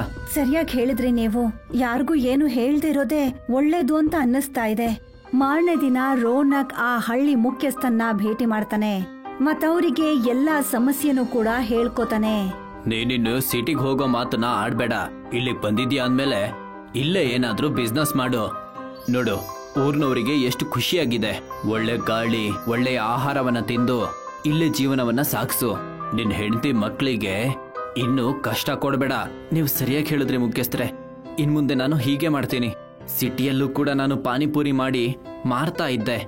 ಪಾನಿಪುರಿ ಹಾಗಂದ್ರೆ ಏನು? ನಾನಿದನ್ನ ಮೊದಲನೇ ಸಲ ಕೇಳ್ತಿರೋದು. ನಾನು ಗೋಲ್ಗಪ್ಪ ಬಗ್ಗೆ ಹೇಳ್ತಾ ಇದ್ದೀನಿ. ನನ್ನ ಹೆಂಡತಿ ರೇಣುಕಾ ಗೋಲ್ಗಪ್ಪವನ್ನ ಮಾಡ್ತಾ ಇದ್ಲು. ಮತ್ತೆ ನಾನು ಸಿಟಿಯಲ್ಲಿ ರಿಕ್ಷಾ ಓಡಿಸ್ತಾ ಇದ್ದೆ. ಇನ್ನು ರಿಕ್ಷಾ ಎಲ್ಲ ಏನಕ್ ಬೇಕು ನಮ್ಗೆ? ನೀನೊಂದು ಕೆಲಸ ಮಾಡು, ಇಲ್ಲೇ ಗೋಲ್ಗಪ್ಪ ಮಾಡಿ ಮಾರೋದಕ್ ಶುರು ಮಾಡು. ಇದ್ರಿಂದ ನಿನಗೆ ಸಂಪಾದನೆ ಕೂಡ ಚೆನ್ನಾಗಾಗುತ್ತೆ. ಮತ್ತೆ ಊರ್ನವರಿಗೆ ಗೋಲ್ಗಪ್ಪ ಅಂದ್ರೆ ಏನು ಅಂತಾನೂ ಗೊತ್ತಾಗುತ್ತೆ. ಅದಾಗಿ ಸ್ವಲ್ಪ ದಿನದಲ್ಲೇ ರೋನಕ್ ಮತ್ತೆ ಅವನ್ ಹೆಂಡತಿ ಇಬ್ರು ಸೇರ್ಕೊಂಡು ಗೋಲ್ಗಪ್ಪಾದ ಒಂದು ಅಂಗಡಿ ಓಪನ್ ಮಾಡ್ತಾರೆ. ನಮಗೆ ಅಂತ ಸ್ವಲ್ಪ ಜಮೀನು ಉಳ್ಕೊಂಡಿತ್ತು, ಅದನ್ನು ಗಿರ್ವಿಗಿಟ್ಟು ನಾವು ಈ ಕೆಲಸ ಶುರು ಮಾಡಿದೀವಿ. ಆ ದೇವರ ಕೃಪೆಯಿಂದ ಎಲ್ಲ ಸರಿಯಾಗ್ಲಪ್ಪ. ರೋನಕ್ ಗೋಲ್ಗಪ್ಪದ ಗಾಡಿ ಓಪನ್ ಮಾಡಿರ್ತಾನೆ. ಅಷ್ಟ ಹೊತ್ತಿಗೆ ರಿಕ್ಷಾ ಓಡ್ಸೋ ಅಂತ ಸಚಿನ್ ಅಲ್ಲಿಗೆ ಬರ್ತಾನೆ. ಬಂದು ಹೇಳ್ತಾನೆ, ರೋನಕಣ್ಣ, ಅಂಗಡಿ ಓಪನ್ ಮಾಡಿದ್ರಾ? ಆದ್ರೆ ಮುಖದಲ್ಲಿ ಮಂದಹಾಸ ಕಾಣಿಸ್ತಾನೆ ಇಲ್ವಲ್ಲ? ಅರೆ ಏನ್ ಹೇಳಿ, ಅಂಗಡಿ ಓಪನ್ ಮಾಡಿ 1 ಗಂಟೆ ಆಗೋಯ್ತು, ಆದ್ರೆ ಯಾರು ಕಾಣಿಸ್ತಾನೆ ಇಲ್ಲ. ಈ ಗೋಲ್ಗಪ್ಪಕ್ಕೆ ಎಷ್ಟು ರೂಪಾಯಿ? ಬರೀ 10 ರೂಪಾಯಿ. ಅದು 10 ರೂಪಾಯಿಗೆ 5. ಹೌದಾ? ಹಾಗಾದ್ರೆ 1 ಪ್ಲೇಟ್ ಕೊಡಿ ನನಗೆ. ರೋನಕ್ ಗೋಲ್ಗಪ್ಪನ ಸಚಿನ್ಗೆ ಬಡಿಸ್ತಾನೆ. 2 ಗೋಲ್ಗಪ್ಪ ತಿಂದ ನಂತರ ಸಚಿನ್ ಅವನಿಗೆ ಹೇಳ್ತಾನೆ, ಇದಂತೂ ಅದ್ಭುತವಾಗಿದೆ. ಇವರಿಗೆಲ್ಲ ಹುಚ್ಚಿಡ್ತಿದೆ, ಅದಕ್ಕೆ ಅವರೆಲ್ಲ ಗೋಲ್ಗಪ್ಪವನ್ನ ತಿನ್ನೋದಕ್ ಬರ್ತಾ ಇಲ್ಲ. ನಾನು ರಿಕ್ಷಾದಲ್ಲಿ ಹೋಗ್ತಾ ಹೋಗ್ತಾ ಎಲ್ಲರಿಗೂ ಇದ್ರ ಬಗ್ಗೆ ಹೇಳ್ತೀನಿ. ನೀವ್ ಹಾಗೇನಾದ್ರೂ ಮಾಡಿದ್ರೆ ನನಗೆ ತುಂಬಾ ಉಪಕಾರ ಆಗುತ್ತೆ ಅಣ್ಣ. ಹೀಗೆ ಸ್ವಲ್ಪ ದಿನ ಕಳಿಯತ್ತೆ. ರೋನಕ್ ಮತ್ತೆ ರೇಣುಕಾ ಗೋಲ್ಗಪ್ಪ ಅಂಗಡಿನ ನಡೆಸ್ತಾನೆ ಇರ್ತಾರೆ. ಆಗ ಆ ಹಳ್ಳಿ ಮುಖ್ಯಸ್ಥ ಅವನ್ನ ಬಂದು ಭೇಟಿ ಮಾಡ್ತಾನೆ. ಆಗ ಅವನಿಗೆ ಹೇಳ್ತಾನೆ, ನಿನಗೆ ಗೊತ್ತಾ ರೋನಕ್, ನಾನಿವತ್ತು ನಿನ್ನನ್ನ ನನ್ನ ಮನೆಗೆ ಯಾಕೆ ಕರ್ಸ್ಕೊಂಡಿದ್ದೀನಿ ಅಂತ? ಯಾಕೆ ಮುಖ್ಯಸ್ಥರೆ? ಅದೇ ನಾನು ಯೋಚನೆ ಮಾಡ್ತಾ ಇದ್ದೀನಿ. ನಿನ್ನ ಗೋಲ್ಗಪ್ಪ ತುಂಬಾ ಪ್ರಸಿದ್ಧವಾಗಿದೆ, ಅದಕ್ಕೆ ನೀನು ಇನ್ನೂ ತುಂಬಾ ಗೋಲ್ಗಪ್ಪ ಮಾಡ್ಬೇಕು. ಮತ್ತೆ ಅಕ್ಕಪಕ್ಕದ ಊರಿಗೆ ಅದನ್ನೆಲ್ಲ ಮಾರಿ ಜನರಿಗೆಲ್ಲ ತಿನ್ಸಿ ನನ್ನ ಜೊತೆಗೆ ಮುಂದೆ ಬರುವ ಚುನಾವಣೆಯಲ್ಲಿ ನೀನು ಪ್ರಚಾರ ಮಾಡಬೇಕು. ನಾನು ಸಿಟಿಯಿಂದ ತುಂಬಾ ಕಷ್ಟದಲ್ಲಿದ್ದಾಗ ಬಂದು ನನ್ನ ಕುಟುಂಬಕ್ಕೆ ನೀವು ಸಹಾಯ ಮಾಡಿದ್ರಿ, ಅದಕ್ಕೆ ನಿಮಗೋಸ್ಕರ ನಾನು ಇದನ್ನ ಖಂಡಿತ ಮಾಡ್ತೀನಿ. ಆದ್ರೆ ನಮ್ಮ ಹತ್ರ ಅಷ್ಟೊಂದು ದುಡ್ಡು ಎಲ್ಲಿಂದ ಬರ್ಬೇಕು ರೀ? ನಾವು ಅಷ್ಟೊಂದು ಗೋಲ್ಗಪ್ಪ ಮಾಡೋದಾದ್ರೂ ಹೇಗೆ? ನಾವು ಮಾಡ್ಲೇಬೇಕು. ನಾನು ಅವರಿಗೆ ಮಾತು ಕೊಟ್ಟು ಬಂದಿದ್ದೀನಿ, ಅದಕ್ಕೆ ನಾವು ನಮ್ಮ ಹತ್ರ ಇರುವ ಹೊಲವನ್ನ ಮಾರ್ಲೇಬೇಕು. ಅದನ್ನ ಈಗಾಗ್ಲೇ ನಾವು ಗಿರ್ವಿ ಇಟ್ಬಿಟ್ಟಿದೀವಿ. ಸಂಪಾದನೆ ಮಾಡಿ ಹೊಸದಾಗಿ ತಗೊಳ್ಳೋಣ, ಅದ್ರ ಬಗ್ಗೆ ಚಿಂತೆ ಮಾಡಬೇಡ. ರೋನಕ್ ಉಳ್ದಿದ್ದಂತ ಸ್ವಲ್ಪ ಜಮೀನನ್ನು ಕೂಡ ಮಾರ್ಬಿಡ್ತಾನೆ. ಮತ್ತೆ ತುಂಬಾ ಗೋಲ್ಗಪ್ಪನ ಮಾಡಿ ತಯಾರ್ ಮಾಡ್ತಾನೆ. ಮತ್ತೆ ಸರ್ಪಂಚನ್ಗೆ ಹೇಳ್ತಾನೆ, ಹೌದು ಯಜಮಾನ್ರೆ, ನಾನು ಎಲ್ಲ ಗೋಲ್ಗಪ್ಪವನ್ನ ತಯಾರು ಮಾಡಿ ನಿಮ್ ಮನೆಗೆ ತಲುಪಿಸಿದ್ದೀನಿ. ಮತ್ತೆ ನನ್ನ ದುಡ್ಡು? ಯಾವ ದುಡ್ಡಪ್ಪ? ನಾನು ಯಾವಾಗ ಹೇಳಿದ್ದೆ ದುಡ್ಡು ಕೊಡ್ತೀನಿ ಅಂತ? ತಮಾಷೆ ಮಾಡಬೇಡಿ ಯಜಮಾನ್ರೆ, ನಾನು ನನ್ನ ಹತ್ರ ಇರುವ ಜಮೀನನ್ನ ಕೂಡ ಮಾರ್ಬಿಟ್ಟಿದ್ದೀನಿ, ಅದಕ್ಕೆ ನಾನು ನಿಮ್ಮ ಹತ್ರ ದುಡ್ಡನ್ನ ಕೇಳ್ತಾ ಇದ್ದೆ. ನಿನ್ ಬುದ್ಧಿ ನೆಡ್ಗಿದೆ ತಾನೆ? ನಾನ್ ನಿನಗೆ 1 ರೂಪಾಯಿ ಕೂಡ ಕೊಡೋದಿಲ್ಲ, ಹೊರಟೋಗು ನನ್ನ ದಾರಿಯಿಂದ. ಅಷ್ಟನ್ನ ಹೇಳ್ತಿದ್ದ ಹಾಗೆ ಆ ಹಳ್ಳಿ ಮುಖ್ಯಸ್ಥನ ಇಬ್ರು ಪೈಲ್ವಾನ್ರು ಬರ್ತಾರೆ. ಮತ್ತೆ ರೋನಕ್ನ ಅಲ್ಲೇ ಕೆಳಗಡೆ ತಳ್ಬಿಡ್ತಾರೆ. ನಿಜವಾಗ್ಲೂ ಅವ್ರು ಮಾಡಿದ್ದು ಸರಿ ಅಲ್ಲ ರೀ. ಈಗ ನಾವ್ ಒಂದ್ ಹೊತ್ತು ಊಟಕ್ಕೂ ಕಷ್ಟ ಪಡ್ಬೇಕಾಗತ್ತೆ. ಈಗ ನಾವು ಹಸ್ಕೊಂಡ್ ಸಾಯ್ಬೇಕಾಗತ್ತೆ ಅಷ್ಟೇ. ಈ ಹಳ್ಳಿಯಿಂದ ಮನ್ಸೆ ಹೊರಟೋಗಿದೆ. ರೋನಕ್ ಮತ್ತೆ ಹಳ್ಳಿ ಮುಖ್ಯಸ್ಥನ ಜಗಳ ಇಡೀ ಹಳ್ಳಿಗ್ ಗೊತ್ತಾಗಿದ್ರಿಂದ ಯಾರು ಕೂಡ ರೋನಕ್ ಹತ್ರ ಗೋಲ್ಗಪ್ಪನ ಕೊಂಡ್ಕೋತಾ ಇರ್ಲಿಲ್ಲ. ಆಗ ಸಚಿನ್ ರೋನಕ್ಗೆ ಹೇಳ್ತಾನೆ, ನಾನ್ ಸ್ವಲ್ಪ ಕೆಲ್ಸ ಇರೋದ್ರಿಂದ ಸಿಟಿಗೆ ಹೋಗ್ತಾ ಇದ್ದೀನಿ, ಅದಕ್ಕೆ ನನ್ ರಿಕ್ಷಾನ ನಿನ್ ಮನೇಲಿ ಬಿಟ್ಟು ಹೋಗ್ತಾ ಇದ್ದೀನಿ. ಈ ಊರಲ್ಲಿ ಕೇವಲ ನಿನಗ್ ಮಾತ್ರ ರಿಕ್ಷಾ ಓಡಿಸೋದಕ್ಕೆ ಬರೋದು. ನೀನ್ ಹೇಳೋದಾದ್ರೆ ನಾನು ಇದನ್ನ ಸ್ವಲ್ಪ ಉಪಯೋಗಿಸ್ಬೋದಾ? ಯಾಕಿಲ್ಲ, ನಾನ್ ಮುಂದಿನ ವಾರ ಬರ್ತೀನಿ. ಅಲ್ಲಿವರೆಗೂ ನೀನು ಇದನ್ನ ಓಡಿಸ್ತಾ ಇರು, ಅದರಿಂದ ನೀನ್ ಸ್ವಲ್ಪ ದುಡ್ಡನ್ನ ಸಂಪಾದನೆ ಮಾಡ್ಬೋದು. ಹಾಗೆ ಅಕ್ಕಪಕ್ಕದ ಊರಿನವರಿಗೆ ನಿನ್ನ ಪರಿಚಯ ಕೂಡ ಆಗುತ್ತೆ. ಸಚಿನ್ ರಿಕ್ಷಾ ಸಿಕ್ತಿದ್ ಹಾಗೆ ರೋನಕ್ ತುಂಬಾ ಖುಷಿ ಪಡ್ತಾನೆ. ಆಗ ರೇಣುಕಾ ಅವನಿಗೆ ಒಂದು ಸಲಹೆ ಕೊಡ್ತಾಳೆ. ಈಗ ಈ ರಿಕ್ಷಾನಲ್ಲಿ ನೀವು ಕೂತ್ಕೊಂಡು ಹಳ್ಳಿಗಳಿಗೂ ಹೋಗಿ ಗೋಲ್ಗಪ್ಪನ ಮಾರೋದಕ್ ಶುರು ಮಾಡಿ, ನಮಗ್ ತುಂಬಾ ಲಾಭ ಆಗತ್ತೆ. ನಾನು ಅದನ್ನೇ ಯೋಚನೆ ಮಾಡ್ತಾ ಇದ್ದೆ. ರೋನಕ್ ರೇಣುಕಾ ಜೊತೆ ಸೇರ್ಕೊಂಡು ಆ ರಿಕ್ಷಾನಲ್ಲಿ ಎಲ್ಲಾ ಹಳ್ಳಿಗಳನ್ನ ಸುತ್ತಿ ತಾವು ಮಾಡಿರೋಂತ ಗೋಲ್ಗಪ್ಪನ ಮಾರೋಕ್ ಶುರು ಮಾಡ್ತಾರೆ. ನೋಡ್ತಾ ನೋಡ್ತಾ ರೋನಕ್ ಮತ್ತೆ ರೇಣುಕಾ ಇಬ್ರು ರಿಕ್ಷಾ ಗೋಲ್ಗಪ್ಪ ಅನ್ನೋ ಹೆಸರಲ್ಲಿ ಪ್ರಸಿದ್ಧರಾಗ್ತಾರೆ. ನಾವು ಒಂದೇ ತಿಂಗಳಲ್ಲಿ ನಾವು ಗಿರ್ವಿ ಇಟ್ಟಿರೋ ಜಮೀನ ಬಿಡಿಸ್ಕೊಂಡ್ವಿ. ಆ ರಿಕ್ಷಾದವನ್ಗೆ ಒಳ್ಳೇದಾಗ್ಲಿ, ಪಾಪ ಅವನ್ ನಮ್ಗೆ ರಿಕ್ಷಾ ಕೊಟ್ಟ. ನನಗಿವತ್ತು ತುಂಬಾ ಖುಷಿಯಾಗಿದೆ. ನಾನು ಯಾವತ್ತು ಸಾಲದಿಂದ ಓಡ್ತಾ ಇದ್ದೆ, ಮತ್ತೆ ಇವತ್ ನನಗೆ ಪ್ರಪಂಚನೇ ಗೆದ್ದಿರೋ ಹಾಗೆ ಅನಿಸ್ತಾ ಇದೆ. ಅಷ್ಟು ಹೊತ್ತಿಗೆ ಸಚಿನ್ ಅಲ್ಲಿಗೆ ಒಂದು ಹೊಸ ರಿಕ್ಷಾ ತಗೊಂಡ್ ಬರ್ತಾನೆ. ಆಗ ರೋನಕ್ ಹೇಳ್ತಾನೆ, ಅರೆ ವಾ ಅಣ್ಣ, ಹೊಸ ರಿಕ್ಷಾ ಇದ್ಯಾನುಕ್ಕೆ? ನನ್ನ ಹಳೆ ರಿಕ್ಷಾನ ನಾನು ಮಾರ್ಬೇಕು ಅಂತಿದ್ದೀನಿ. ನಾನಿನ್ನು ಊರಿಂದ ಸವಾರಿಯನ್ನ ಕರ್ಕೊಂಡ್ಬಂದು ಊರಲ್ಲಿ ಬಿಡೋ ಬದಲು ಇವಾಗ ಊರಿಂದ ಸಿಟಿವರೆಗೂ ಸವಾರಿಯನ್ನ ಬಿಡ್ತೀನಿ. ನೀನ್ ತಪ್ಪು ತಿಳ್ಕೊಳ್ಳಲ್ಲ ಅಂದ್ರೆ ಈ ರಿಕ್ಷಾನ ನೀನು ನನಗ್ ಮಾರ್ಬೋದಾ? ಇದನ್ನು ಕೇಳ್ಬೇಕಾ ನೀನು? ನೀನ್ ಇದನ್ನ ಇಡ್ಕೋ. ಹೇಳ್ಬೇಕು ಅಂದ್ರೆ ಇನ್ಮುಂದೆ ಈ ರಿಕ್ಷಾ ನಿಂದೆ. ನೀನ್ ಇದನ್ನ ಗೋಲ್ಗಪ್ಪ ಮಾರೋನ ರಿಕ್ಷಾ ಅಂತ ಹೇಳಿ ಪ್ರಸಿದ್ಧಗೊಳಿಸಿದ್ಯಾ. ನಿಮ್ಮಿಂದ ದೊಡ್ಡ ಉಪಕಾರ ಆಯ್ತು ಅಣ್ಣ. ರೇಣುಕಾ ಮತ್ತೆ ರೋನಕ್ ಇಬ್ರು ಸೇರ್ಕೊಂಡು ಆ ರಿಕ್ಷಾನ ಕೊಂಡ್ಕೋತಾರೆ. ಮತ್ತಿಬ್ರು ಕೂಡ ಅದರಲ್ಲಿ ರಿಕ್ಷಾ ಗೋಲ್ಗಪ್ಪ ಮಾರೋಕ್ ಶುರು ಮಾಡ್ತಿದ್ರು. ಪ್ರತಿಯೊಬ್ರು ತುಂಬಾ ಖುಷಿಯಿಂದ ರಿಕ್ಷಾ ಪಾನಿಪುರಿನ ಬಂದು ತಿಂತಾ ಇದ್ರು. ಈಗ ಅವರಿಬ್ರು ವ್ಯಾಪಾರ ಮತ್ತೆ ಮನೆ ಎರಡು ಕೂಡ ತುಂಬಾ ಚೆನ್ನಾಗಿ ನಡೀತಾ ಇತ್ತು. ನಾನ್ ಹೇಳಿದ್ನಲ್ಲ, ನಮ್ ಪಾನಿಪುರಿ ವ್ಯಾಪಾರ ಎಷ್ಟು ಚೆನ್ನಾಗಾಗತ್ತೆ ಅಂದ್ರೆ ನೀವು ನೋಡ್ತಾನೆ ಇರ್ತೀರಿ. ಹೌದು ಸುಮನ್, ನಿನ್ನ ಬುದ್ಧಿಶಾಲಿತನದಿಂದಾನೇ ನಾವಿವತ್ತು ಈಗಿದ್ದೀವಿ. ಇಲ್ಲಾದ್ರೆ ಏನಾಗ್ತಿತ್ತೋ ಏನೋ. ಆ ಕಾಲದ ಒಂದ್ ಮಾತು, ಅಲ್ಲಿ ಸೋನು ಮತ್ತೆ ಸುಮನ್ ಅಂತ ದಂಪತಿಗಳು ರಾಮನಗರದಲ್ಲಿ ಒಂದು ಹಳ್ಳಿಯಲ್ಲಿ ಇದ್ರು. ಸೋನು ಫ್ಯಾಕ್ಟರಿಯಲ್ಲಿ ಕೆಲಸ ಮಾಡ್ತಿದ್ದ, ಮತ್ತೆ ಸುಮನ್ ಬೆಳಗ್ಗೆ ಬೆಳಗ್ಗೆ ಅವನಿಗೆ ಲಂಚ್ ಪ್ಯಾಕ್ ಮಾಡಿ ಕೊಡ್ತಿದ್ಲು. ಸೋನು ಬಹಳ ಕಷ್ಟಪಡ್ತಿದ್ದ. ಲೋ, ನೀನು ಯಾಕೋ ಇಷ್ಟು ದುಡಿತಿದ್ಯಾ? ಈ ಕಂಪನಿ ಏನು ನಿನ್ನ ಕಂಪನಿ ಅಂತ ತಿಳ್ಕೊಂಡಿದ್ಯಾ? ಅತ್ತಿಗೆ ನಿನಗೆ ಅಡುಗೆ ಮಾಡಿ ಕೊಟ್ಟು ಕಲಿಸಿದ್ದಾರೆ, ಆ ಊಟವನ್ನು ಹಂಗೇನೆ ಮಡಗಿದ್ಯಾ? ಹೋಗಿ ಮೊದಲು ತಿನ್ನು, ನನಗೇನು ಹೊಟ್ಟೆ ಹಸಿವಾಗ್ತಿದೆ. ಏನ್ ತಗೊಂಬಂದಿದ್ಯಾ ಇವತ್ತು? ನನ್ನ ಹೊಟ್ಟೆ ಹಸಿವಿಗಿಂತ ನಿನಗಿನ ಹೊಟ್ಟೆ ಹಸಿವು ಜಾಸ್ತಿ ಆಗಿರೋ ತರ ಕಾಣಿಸ್ತಿದೆ. ಅರೆ ಇರೋ, ಬರ್ತೀನಿ. ಲೋ, ಲಂಚ್ ಟೈಮ್ ಬಂದ್ರೆ ಫಸ್ಟ್ ತಿಂದ್ಬಿಡ್ಬೇಕು. ನನಗೆ ತುಂಬ ಹೊಟ್ಟೆ ಹಸಿವಾಗ್ತಿದೆ ಕಣೋ, ನನಗೆ ಅತ್ತಿಗೆದ ಅಡಿಗೆನ ತಿನ್ಲೇಬೇಕು. ಸರಿ ಸರಿ ಕೊಡ್ತೀನಿ, ಕೈಕಾಲ್ನ ತೊಳ್ಕೊಂಡ್ ಬರ್ತೀನಿ. ಸೋನು ಮತ್ತೆ ಆಕಾಶ್ ಕೈಕಾಲ್ ತೊಳ್ಕೊಂಡು ಊಟ ಮಾಡಕ್ ಶುರು ಮಾಡಿದ್ರು. ಮತ್ತೆ ಇಬ್ರು ಹಂಚ್ಕೊಂಡ್ ತಿಂತಾ ಇದ್ರು. ಅದಾದ್ಮೇಲೆ ಇಬ್ರು ಕೆಲ್ಸ ಮಾಡಕ್ ಶುರು ಮಾಡಿದ್ರು. ಮತ್ತೆ ಸಂಜೆ ಅವ್ರಿಗೆ ಫ್ರೀ ಆದಾಗ ಆಕಾಶ್ ಸೋನು ಹತ್ರ ಹೇಳ್ತಾನೆ, ಅರೆ ಸೋನು, ಇವತ್ತಿನ ದಿನ ಹೇಗಿತ್ತು ನಿನಗೆ? ಏನು ಇಲ್ಲ ಕಣೋ, ಯಾವಾಗ್ಲೂ ಹಾಗೇನೆ, ಅಷ್ಟೇನ್ ಸ್ಪೆಷಲ್ ಏನಿಲ್ಲ. ಅರೆ ಏನ್ ಸ್ಪೆಷಲ್ ಅಂತ ನಾನಿವಾಗ ಎಲ್ಲ. ಏನಾಯ್ತು? ನೀನ್ ಯಾಕೆ ಇಷ್ಟು ಟೆನ್ಷನ್ ಆಗಿದ್ಯಾ? ಅದು ಬಂದು ಲಂಚ್ ಆದ್ಮೇಲೆ ನಾನು ಬಾಸ್ನ ಕ್ಯಾಬಿನ್ ಪಕ್ಕ ಹೋಗಿದ್ನಾ, ಅವಾಗ ಅಲ್ಲಿ ಕೇಳಿಸ್ಕೊಂಡೆ. ಅರೆ ಏನ್ ಕೇಳಿಸ್ಕೊಂಡೆ? ಬಾಸ್ ಏನಾದ್ರು ನಿನಗೆ ಕೆಟ್ಟದ್ ಮಾಡ್ತಿದಾರಾ? ಅದಕ್ಕೆ ಟೆನ್ಷನ್ ಆಗಿದ್ಯಾ? ಅರೆ ಅದು ನನಗೆ ಬಾಸಿಗಿನ ಮಾಮೂಲಿ. ಆದ್ರೆ ಇವತ್ತು ನಾನು ಏನು ಕೇಳಿದೆ ಅಂದ್ರೆ, ನಮ್ಮ ಕಂಪನಿ ಲಾಸ್ ಎಲ್ಲ ಹೋಗ್ತಿದೆ ಅಂತೆ. ಆದ್ರಿಂದ ಫ್ಯಾಕ್ಟ್ರಿಲಿರುವ ಎಲ್ಲರನ್ನೂ ಕೆಲಸದಿಂದ ತೆಗೆದಾಕ್ತೀನಿ ಅಂತ ಹೇಳ್ತಾ ಇದ್ರು. ಇದು ನಾಳೆಯಿಂದನೇ ನಡೆಯುತ್ತೆ ನೋಡು. ಏನೋ ಹೇಳ್ತಿದ್ಯಾ? ಹಾಗೆ ನಡೆದ್ರೆ ನಾವೇನ್ ಮಾಡೋದು? ಹಾಗೆಲ್ಲ ನಡಿಬಾರ್ದು. ಈ ಕೆಲಸ ಇಲ್ಲಾಂದ್ರೆ ನಾವು ಊಟಕ್ಕೆ ಏನ್ ಮಾಡೋದು? ನಮಗೆ ಈ ಕೆಲಸನ ಬಿಟ್ರೆ ಬೇರೆ ಯಾವ ಕೆಲಸನೂ ಗೊತ್ತಿಲ್ಲ. ಇದನ್ನ ಬಿಟ್ಟು ಬೇರೆ ಯಾವ ಕೆಲಸನ ಮಾಡೋದು? ಹೌದು ಕಣೋ, ನಾನು ಅದನ್ನ ನೆನೆಸ್ಕೊಂಡೆ ಚಿಂತೆ ಪಡ್ತಾ ಇದ್ದೀನಿ. ಆದ್ರೆ ಏನ್ ಮಾಡೋದು? ಆಕಾಶ್ ಮತ್ತೆ ಸೋನು ಇದೇ ಚಿಂತೆಯಲ್ಲಿ ಹೋಗ್ತಿದ್ರು. ಸೋನು ಆಕಾಶ್ಗೆ ಅವನ್ ಮನೆಯಲ್ಲಿ ಸ್ವಲ್ಪ ಹಿರಕ್ ಹೇಳ್ದ. ಆಗ್ಲೇ ಅಲ್ಲಿ ಆಕಾಶ್ನ ಹೆಂಡತಿ ಪೂಜಾ ಕೂಡ ಬರ್ತಾಳೆ.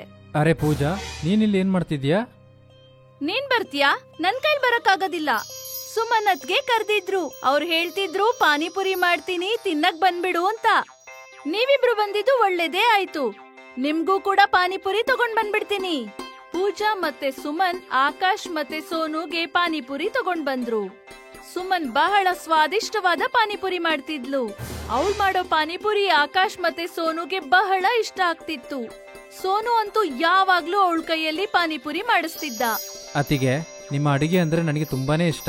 ಅದರಲ್ಲೇನು ಪಾನಿಪುರಿ ಅಂದ್ರೆ ಇನ್ನೂ ತುಂಬಾನೇ ಇಷ್ಟ. ಈ ಪಾನಿಪುರಿಲಿ ಏನೋ ಒಂದು ಮ್ಯಾಜಿಕ್ ಇದೆ. ಎಷ್ಟು ತಿಂದ್ರೂ ತಿನ್ಬೇಕು ಅನಿಸ್ತಿದೆ. ಅರೆ ಹೌದು, ಅವನು ಹೇಳ್ತಿರೋದು ನಿಜನೇ. ನೀನು ಮಾಡೋ ಪಾನಿಪುರಿ ಎಷ್ಟು ದೊಡ್ಡದಂದ್ರೆ ಒಂದ್ಸಲ ಬಾಯಿಯೊಳಗೆ ಹಾಕಿದ್ರೆ ಹೊಟ್ಟೆನೆ ತುಂಬಿಬಿಡುತ್ತೆ. ನಿನ್ನ ಕೈಯಲ್ಲಿ ಮಾಡಿದ ಪಾನಿಪುರಿನ ತಿಂದ್ರೆ ನಮ್ಮ ಕಷ್ಟ ಎಲ್ಲ ಮರ್ತೋಗ್ಬಿಡುತ್ತೆ. ಯೋಚನೆನಾ? ಏನ್ ಯೋಚನೆ? ಯಾವ ಯೋಚನೆಗಳ ಬಗ್ಗೆ ಮಾತಾಡ್ತಿದ್ದೀರಾ? ಎಲ್ಲ ಸರಿಯಾಗಿದೆ ತಾನೇ? ಅರೆ ಸೋನು, ಯಾಕೆ ಅತಿಗೆಗೆ ಕಷ್ಟ ಕೊಡ್ತಿದ್ಯಾ?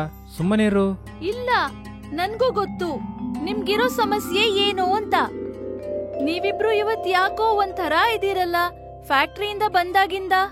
ಆಕಾಶ್ ಮತ್ತೆ ಸೋನುಗೆ ಹೇಳಕ್ ಇಷ್ಟ ಇಲ್ಲ ಅಂದ್ರೂ ಅನಿವಾರ್ಯತೆಯಿಂದ ಅವರ ಹೆಂಡತಿಯರಿಗೆ ಹೇಳ್ಬೇಕಾಗತ್ತೆ. ಮತ್ತೆ ಅವರು ಹೆಂಡತಿಯರಿಗೆ ಎಲ್ಲ ವಿಷಯ ಹೇಳ್ಬಿಡ್ತಾರೆ. ಅದೇ ಕಾರಣಕ್ಕೆ ಇಬ್ರು ಹೆಂಡತಿಯರು ಕೂಡ ಬೇಜಾರಾಗ್ಬಿಡ್ತಾರೆ. ಆಮೇಲೆ ಸ್ವಲ್ಪ ದಿನಗಳ ನಂತರ ಆ ಫ್ಯಾಕ್ಟ್ರಿ ನಿಜವಾಗ್ಲೂ ಬಂದ್ ಆಗ್ಬಿಡತ್ತೆ. ಈಗ ನಾವೇನ್ ಮಾಡೋದು? ನಿಮ್ದಂತೂ ಕೆಲ್ಸ ಕೂಡ ಹೋಯ್ತಲ್ಲ. ನಿಧಾನವಾಗಿ ರೇಷನ್ ಎಲ್ಲ ಖಾಲಿ ಆಗ್ತಿದೆ. ಹಾ, ಕೆಲ್ಸನೇ ಹುಡುಕ್ತಿದ್ದೀನಿ. ಆದ್ರೆ ಏನ್ ಮಾಡೋದು? ಯಾವ ಕೆಲ್ಸನೂ ಸಿಗ್ತಾನೇ ಇಲ್ಲ. ನಿಮ್ಗೆ ಯಾವ್ದೇ ಕೆಲ್ಸ ಸಿಕ್ಕಿಲ್ಲ ಅಂದ್ರೆ ಮನೆ ಹೇಗ್ ನಡೆಯೋದು? ಸುಮನ್, ಹೊಟ್ಟೆ ಹಸಿವಾಗ್ತಿದೆ. ತಿನ್ಲಿಕ್ಕೆ ಏನಾದ್ರೂ ಕೊಡ್ತೀಯಾ? ತಿನ್ನೋದಕ್ಕೆ ಏನೂ ಇಲ್ಲ. ಬರೀ 4 ಪಾನಿಪುರಿ ಇಟ್ಟಿದ್ದೀನಿ, ಮತ್ತೆ ಸ್ವಲ್ಪ ಪಾನಿ. ಸರಿ, ಅದನ್ನೇ ಹೋಗಿ ತಗೊಂಡು ಬಾ. 2 ನಾನ್ ತಿಂತೀನಿ, 2 ನೀನ್ ತಿನ್ನು. ನಾಳೆದ ಬಗ್ಗೆ ನಾಳೆ ಯೋಚನೆ ಮಾಡುವ. ಸೋನು ಮತ್ತೆ ಸುಮನ್ ಇಬ್ರು ಕೂತ್ಕೊಂಡು ಪಾನಿಪುರಿ ತಿಂತಾರೆ. ಮತ್ತೆ ನಾಳಿನ ಬಗ್ಗೆ ಯೋಚಿಸ್ತಿರ್ತಾರೆ. ಆಗ ಸುಮನ್ ಎದ್ ನಿಂತ್ಕೋತಾಳೆ. ಏನಾಯ್ತು? ನೀನು ಪಾನಿಪುರಿ ತಿನ್ನುವಾಗ ಯಾಕೆ ನಿಂತ್ಕೊಂಡೆ? ನಿಮಗ್ ಸರಿ ಅನ್ಸಿದ್ರೆ ನನ್ ಮನ್ಸಲ್ಲೊಂದ್ ವಿಷಯ ಬಂದಿದೆ. ಏನ್ ವಿಷಯ? ನಿಮ್ಗೆಲ್ಲ ಅನ್ಸುತ್ತಲ್ಲ ನಾನ್ ಪಾನಿಪುರಿ ಚೆನ್ನಾಗ್ ಮಾಡ್ತೀನಿ ಅಂತ. ನಾನ್ ಯಾಕೆ ಪಾನಿಪುರಿ ಮಾಡಿ ಮಾರ್ಕೆಟ್ ಅಲ್ಲಿ ಮಾರ್ಬಾರ್ದು? ನೀನು ಹೇಳೋ ಐಡಿಯಾ ಚೆನ್ನಾಗಿದೆ. ನೀನು ಮಾಡೋ ಪಾನಿಪುರಿ ಚೆನ್ನಾಗಿದೆ, ಅದು ಖಂಡಿತ ಸೇಲ್ ಆಗುತ್ತೆ. ಆದ್ರೆ ಹಣಕ್ಕೇನ್ ಮಾಡೋದು? ನೀವ್ ಯಾಕೆ ಯೋಚನೆ ಮಾಡ್ತೀರಾ? ನೀವ್ ನನ್ಗೆ ಕಿವಿಗೆ ಓಲೆ ಮಾಡ್ಸಿದ್ರಲ್ಲ, ಅದು ಉಪಯೋಗಕ್ ಬರತ್ತೆ. ಇಲ್ಲ, ನಿನ್ನ ಚಿನ್ನಗಳನ್ನ ಮಾರ್ಲಿಕ್ಕಾಗಲ್ಲ. ಕಷ್ಟದ ಸಮಯದಲ್ಲಿ ತಾನೇ ಒಡವೆ ಉಪಯೋಗ ಆಗೋದು. ನಮ್ಗೆ ತಿನ್ನಕ್ಕೆ ಊಟನೇ ಇಲ್ದೇ ಇರೋವಾಗ ಈ ಓಲೆ ಇಟ್ಕೊಂಡ್ ನಾನೇನ್ ಮಾಡ್ಲಿ? ಸುಮನ್ ಮತ್ತೆ ಸೋನು ಒಡವೆನ ಮಾರಿ ಗೋಲ್ಗಪ್ಪ ಮಾಡೋ ಸಾಮಾನೆಲ್ಲ ತಗೊಂಡ್ ಬರ್ತಾರೆ. ಮತ್ತೆ ಸುಮನ್ ಅವಳು ಕೈಯಾರ ಪಾನಿಪುರಿ ಮಾಡಿ ರೆಡಿ ಮಾಡ್ತಾಳೆ.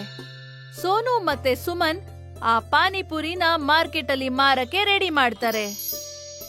ಪಾನಿಪುರಿ ಪಾನಿಪುರಿ ಸಿಹಿ ಉಪ್ಪು ಖಾರ ಪಾನಿಪುರಿ, ಪಾನಿಪುರಿ ಪಾನಿಪುರಿ ಸಿಹಿ ಉಪ್ಪು ಖಾರ ಪಾನಿಪುರಿ. ಒಂದ್ಸಲ ಬಂದು ತಿಂದು ನೋಡಿ ಅಣ್ಣ, ತಿಂದ್ರೆ ಪುನಃ ಪುನಃ ಬರ್ತೀರಾ. ಪಾನಿಪುರಿ ಪಾನಿಪುರಿ. ಮಾರ್ಕೆಟ್ ಅಲ್ಲಿ ಬಹಳಷ್ಟು ಪಾನಿಪುರಿ ಅಂಗಡಿಗಳಿದ್ದಿದ್ರಿಂದ ಯಾರೂನು ಅವ್ರ ಹತ್ರ ಪಾನಿಪುರಿ ತಿನ್ನಕ್ ಬರ್ಲಿಲ್ಲ. ಅದಕ್ಕೋಸ್ಕರನೇ 3 ದಿನ ಅವ್ರ ಪಾನಿಪುರಿ ತಗೊಳಕ್ಕೆ ಯಾರು ಬರ್ಲಿಲ್ಲ. ಅರೆ, ಈ ಮಾರ್ಕೆಟ್ ಅಲ್ಲಿ ಸುಮಾರು ಪಾನಿಪುರಿ ಅಂಗಡಿಗಳಿದೆ, ಆದ್ರಿಂದ ನಮ್ಮ ಪಾನಿಪುರಿಗಳು ಸೇಲ್ ಆಗ್ತಾ ಇಲ್ಲ. ಇದೇ ತರ ಇನ್ನು ಮುಂದೆ ನಡೆದ್ರೆ ನಮ್ಮ ವ್ಯಾಪಾರ ನಮ್ಮ ಕೈನ ಬಿಟ್ಟು ಹೋಗ್ಬಿಡುತ್ತೆ ಅಮ್ಮ. ನಾನೆಷ್ಟು ಪ್ರೀತಿಯಿಂದ ಪಾನಿಪುರಿ ಮಾಡಿದೀನಿ, ಆದ್ರೆ ಯಾರು ತಿನ್ನಕ್ಕೆ ಬರ್ತಿಲ್ವಲ್ಲ. ಇದಂತೂ ಒಂಚೂರು ಸರಿಯಾಗ್ತಿಲ್ಲ. ಈಗ ನಮ್ ಮನೆ ಖರ್ಚು ಹೇಗ್ ನಡೆಯೋದು? ಸೋನು ಮತ್ತೆ ಸುಮನ್ ಅಲ್ಲೇ ಬೇಜಾರಾಗಿ ಕೂತ್ ಬಿಡ್ತಾರೆ. ಆಗ ಅವ್ರ ಕಣ್ಣು ಅಂಗಡಿಯಿಂದ ಮುಂದೆ ಒಂದು ಬೋರ್ಡ್ ಮೇಲೆ ಬೀಳತ್ತೆ. ನೋಡ್ರಿ ಇಲ್ಲಿ, ನೋಡಿ ಆ ಬೋರ್ಡ್ ಮೇಲೆ ಏನ್ ಬರ್ದಿದ್ದಾರೆ ಅಂತ. ಏನ್ ಬರ್ದಿದೆ? ಅಂಗಡಿಯವ್ರದ್ದು ಸ್ಕೀಮ್ ಬರ್ದಿದೆ. ನಾವು ಕೂಡ ನಮ್ ಪಾನಿಪುರಿ ಅಂಗಡಿಲಿ ಯಾವ್ದಾದ್ರು ಸ್ಕೀಮ್ ಶುರು ಮಾಡಿದ್ರೆ ನಮ್ದು ಪಾನಿಪುರಿ ಚೆನ್ನಾಗ್ ವ್ಯಾಪಾರ ಆಗತ್ತೇನೋ. ಗ್ರಾಹಕರಿಗೆ ನಮ್ ಪಾನಿಪುರಿ ರುಚಿ ಗೊತ್ತಾಗ್ಲೇ ಇಲ್ಲ ಅಂದ್ರೆ ಅವರೆಲ್ಲ ಹೇಗ್ ಬರ್ತಾರೆ? ನನಗೇನ್ ಅರ್ಥ ಆಗ್ತಾ ಇಲ್ಲ. ಸುಮನ್ ಸೋನುಗೆ ಎಲ್ಲ ವಿಷಯ ಹೇಳ್ತಾಳೆ. ಮತ್ತೆ ಸೋನು ಎಲ್ಲಿಂದನೋ ಇನ್ನೂ ಸ್ವಲ್ಪ ಸಾಮಾನ್ ತಗೊಂಡ್ಬಂದು ಸುಮನ್ ಕೊಡ್ತಾನೆ. ಸುಮನ್ ಒಂದು ಪಾನಿಪುರಿಗೆ ಒಂದು ಬಾಹುಬಲಿ ಆಕಾರನ ಕೊಡ್ತಾಳೆ. ಅರೆ, ನಿಜವಾಗ್ಲೂ ಬಾಹುಬಲಿ ತರನೇ ನೀನು ಪಾನಿಪುರಿ ಮಾಡಿದ್ಯಾ? ಈ ಪಾನಿಪುರಿನ ನೋಡಿದ್ರೆ ಖಂಡಿತ ಜನರು ನಮ್ಮ ಅಂಗಡಿ ಓಡಿ ಬಂದ್ಬಿಡ್ತಾರೆ. ಈ ಬಾಹುಬಲಿ ಪಾನಿಪುರಿ ಜೊತೆಗೆ ನಾನೊಂದು ಷರತ್ತಿಟ್ಟಿದ್ದೀನಿ. ಈ ಬಾಹುಬಲಿ ಪಾನಿಪುರಿನ ಯಾರ್ ತಿಂತಾರೋ ಅವ್ರಿಗೆ 100 ರೂಪಾಯಿ ಪ್ರೈಸ್ ಕೊಡ್ತೀನಿ. ಸೋನು ಈ ಷರತ್ತಿನ ವಿಷಯನ ಎಲ್ರಿಗೂ ಕೂಗಿ ಕೂಗಿ ಹೇಳ್ತಾನೆ. ಅದಕ್ಕೋಸ್ಕರ ಅವನ ಬಾಹುಬಲಿ ಪಾನಿಪುರಿನ ನೋಡಕ್ಕೆ ಜನ ಗುಂಪು ಸೇರ್ತಾರೆ. ಕೇಳ್ರಪ್ಪೋ ಕೇಳಿ, ಯಾರು ಈ ಬಾಹುಬಲಿ ಪಾನಿಪುರಿನ ತಿಂತಾರೋ ಅವರಿಗೆ 100 ರೂಪಾಯಿ ಬಹುಮಾನವಾಗಿ ಕೊಡ್ತೀನಿ. ಈ ಸ್ಪರ್ಧೆಯಲ್ಲಿ ಯಾರಾದ್ರೂ ಭಾಗವಹಿಸಬೇಕಂತಿದ್ರೆ ಅವ್ರು ಈ ಕಡೆ ಬನ್ನಿ. ಯಾರು ಈ ಬಾಹುಬಲಿ ಪಾನಿಪುರಿನ ತಿಂತಾರೋ ಅವ್ರು ನಿಜವಾಗ್ಲೂ ಬಾಹುಬಲಿಯಾಗೇ ಆಗ್ಬಿಡ್ತಾರೆ. ಸೋನು ಈ ರೀತಿ ಹೇಳಿದ್ಮೇಲೆ ಜನ ಗುಂಪು ಸೇರ್ತಾರೆ. ಮತ್ತೆ ಇಬ್ರು ಸ್ಪರ್ಧಿಗಳು ಈ ಗೋಲ್ಗಪ್ಪನ ತಿನ್ನಕ್ಕೆ ಬರ್ತಾರೆ. ಮತ್ತವರು ಸೋತೋಗ್ತಾರೆ. ಮತ್ತೆ ಅದಾದ್ಮೇಲೆ ಈ ಬಾಹುಬಲಿ ಗೋಲ್ಗಪ್ಪ ತಿನ್ನೋದಕ್ಕೆ ಇನ್ನೂ ಅನೇಕ ಜನರು ಅಲ್ಲಿಗೆ ಬರ್ತಾರೆ. ಅರೆ ಅಣ್ಣ, ನೀವು ಮಾರುವ ಈ ಬಾಹುಬಲಿ ಪಾನಿಪುರಿ ತುಂಬಾ ರುಚಿಯಾಗಿದೆ. ನಾನು ಈ ಸ್ಪರ್ಧೆಯಲ್ಲಿ ಏನು ಗೆದ್ದಿಲ್ಲ, ಆದ್ರೆ ಈ ಪಾನಿಪುರಿ ರುಚಿ ಇದೆ ಅಲ್ಲ, ಅದು ತುಂಬಾ ಚೆನ್ನಾಗಿದೆ. ಅರೆ, ಇಷ್ಟು ದಿನ ಸಾಧಾರಣವಾದ ಪಾನಿಪುರಿನ ತಿಂದು ತಿಂದು ಬೋರ್ ಆಗ್ಬಿಟ್ಟಿದೆ. ಆದ್ರೆ ನಿಮ್ಮ ಅಂಗಡಿಗೆ ಬಂದು ಈ ಬಾಹುಬಲಿ ಪಾನಿಪುರಿನ ನೋಡಿದ್ರೇ ಸಾಕು, ಬಾಯಿಲಾಗಿನೇ ನೀರು ಸುರಿತಪ್ಪ. ಅರೆ ಅಣ್ಣ, ಮೊದಲು ತಿಂದು ನೋಡಿ. ಈ ಮಾರ್ಕೆಟಲ್ಲಿ ರುಚಿಯಾದ ಪಾನಿಪುರಿ ಇದೆ. ಒಂದು ಸಲ ಬಂದು ತಿಂದ್ರಿ ಅಂದ್ರೆ ಪುನಃ ಪುನಃ ಬಂದು ತಿಂತೀರಾ. ಅರೆ ಏನಣ್ಣ, ನಿಜವಾಗ್ಲೂ ಈ ಪಾನಿಪುರಿ ತುಂಬಾ ಚೆನ್ನಾಗಿರುತ್ತಾ? ಅರೆ, ನನ್ ಮೇಲೆ ನಂಬಿಕೆ ಇಲ್ಲಾಂದ್ರೆ ಮೊದಲು ನೀವು ಇದನ್ನ ತಕೊಂಡು ತಿಂದು ನೋಡಿ. ಒಂದು ವೇಳೆ ಗೆದ್ರಿ ಅಂದ್ರೆ ನಿಮಗೆ 100 ರೂಪಾಯಿ ಸಿಗುತ್ತಲ್ವಾ? ಆಗ ಗುಂಪಲ್ಲಿ ಎಲ್ರು ಬಾಹುಬಲಿ ಪಾನಿಪುರಿ ಬಗ್ಗೆ ಮಾತಾಡ್ತಾರೆ. ಮತ್ತೆ ಆ ಮಾರ್ಕೆಟ್ ಅಲ್ಲಿರೋ ಎಲ್ಲ ಜನನು ಸುಮನ್ ಮಾಡಿದಂತ ಬಾಹುಬಲಿ ಗೋಲ್ಗಪ್ಪ ತಿನ್ನೋದಕ್ಕೆ ಬರ್ತಾರೆ. ಅವ್ರ ಅಂಗಡಿ ಈಗ ಬಾಹುಬಲಿ ಪಾನಿಪುರಿ ಅಂಗಡಿ ಅನ್ನೋ ಹೆಸರಲ್ಲಿ ಫೇಮಸ್ ಆಯ್ತು. ಅದೇ ಮಾರ್ಕೆಟ್ ಅಲ್ಲಿ ಒಬ್ನು ನತ್ತು ಪೆಲ್ವಾನ್ ಅನ್ನೋನು ವಾಸ ಆಗಿದ್ದ. ಅವನು ಎಲ್ಲ ಕಡೆ ಗೋಲ್ಗಪ್ಪನ ಫ್ರೀಯಾಗಿ ತಿನ್ಬಿಡ್ತಿದ್ದ. ಮತ್ತೆ ಸುಮನ್ ಅವ್ರ ಅಂಗಡಿಗೂನು ಗೋಲ್ಗಪ್ಪ ತಿನ್ನೋದಕ್ಕೆ ಬಂದ. ಅರೆ, ಇಲ್ಲಿ ನೋಡು, ಹೊಸದಾಗಿ ಅಂಗಡಿನ ಮಡಗಿದ್ಯಾ ಅಲ್ವಾ? ಮೊದಲು 5 ಪ್ಲೇಟ್ ಪಾನಿಪುರಿನ ಮಾಡಿಕೊಡಪ್ಪ. ನಾನು ಪಾನಿಪುರಿನ ಮಾಡಿಕೊಡ್ತೀನಿ, ಆದ್ರೆ ಈ ಬಾಹುಬಲಿ ಪಾನಿಪುರಿನ ತಿಂದ್ಬಿಟ್ಟು ಆಮೇಲೆ ಹೇಳಿ. ಒಂದು ವೇಳೆ ಆ ಬಾಹುಬಲಿ ಪಾನಿಪುರಿನ ನೀವು ತಿಂದ್ರಿ ಅಂದ್ರೆ ವರ್ಷ ಇಡೀ ನಿಮಗೆ ಉಚಿತವಾಗಿ ಪಾನಿಪುರಿನ ಕೊಡ್ತೀನಿ. ಅರೆ, ಇಷ್ಟು ಚಿಕ್ಕ ವಿಷಯ ತಾನೆ? ಸರಿ ಸರಿ, ಒಂದು ಕೆಲಸ ಮಾಡು. ಈ ಸ್ಪರ್ಧೆಯಲ್ಲಿ ನನ್ನ ಒಂದು ಹೊಸದಾಗಿ ಸೇರಿಸ್ಕೋ. ಒಂದಲ್ಲ, ನಾನು 5 ಬಾಹುಬಲಿ ಪಾನಿಪುರಿನ ತಿಂತೀನಿ. ತಕೊಂಡು ಬಾ 5 ಪಾನಿಪುರಿ. ಒಂದು ವೇಳೆ ನಿಮ್ಮಿಂದ ಆ ಪಾನಿಪುರಿನ ತಿನ್ಲಿಕ್ಕಾಗಿಲ್ಲ ಅಂದ್ರೆ ನೀವು ಫ್ರೀಯಾಗಿ ಪಾನಿಪುರಿ ತಗೊಂಡು ತಿನ್ನೋದನ್ನ ಬಿಟ್ಬಿಡ್ಬೇಕು. ಇದನ್ನ ನಾನು ಒಪ್ಕೊಳ್ತೀನಿ. ನತ್ತು ಪಹಲ್ವಾನ್ ಮುಂದ್ಗಡೆ 5 ಬಾಹುಬಲಿ ಪಾನಿಪುರಿನ ಇಡ್ತಾರೆ. ಮತ್ತೆ ನತ್ತು ಪಹಲ್ವಾನ್ ಬಾಹುಬಲಿ ಪಾನಿಪುರಿನ ತಿನ್ನಕ್ಕೆ ಟ್ರೈ ಮಾಡ್ತಾನೆ. ಆದ್ರೆ ಅದು ಅವನ ಕೈಯಲ್ಲಿ ಆಗೋದಿಲ್ಲ. ಮತ್ತೆ ಅವನ ಷರತ್ತಿನ ಪ್ರಕಾರ ಫ್ರೀಯಾಗಿ ಪಾನಿಪುರಿ ತಿನ್ನೋದನ್ನ ಬಿಟ್ಬಿಡ್ತಾನೆ. ಎಲ್ರೂ ಸೋನುಗೆ ಬಹಳ ಧನ್ಯವಾದಗಳನ್ನ ಹೇಳ್ತಾರೆ ಮತ್ತೆ ಅವಳ ಐಡಿಯಾನ ಹೊಗಳ್ತಾರೆ.